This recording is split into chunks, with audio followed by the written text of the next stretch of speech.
You're looking at a live view of Falcon 9 standing 229 feet tall.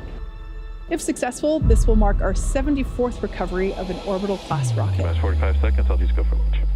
2, 1, 0. Ignition. And liftoff.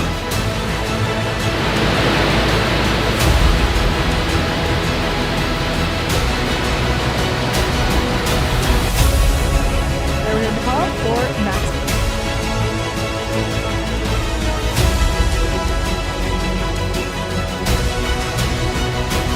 Main engine cut off. All right, all three of those events.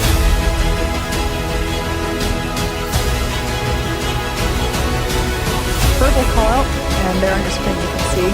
Vectors. All right, great news all around. We have. All right, so this 20-second burn has just begun. You can see that there on the left-hand side of your screen.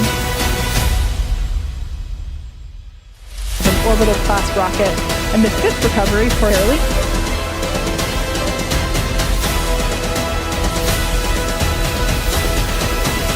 Oh, but there we heard the call out, and we can't see it on the screen. We've got deployment of this batch of Starlink satellites.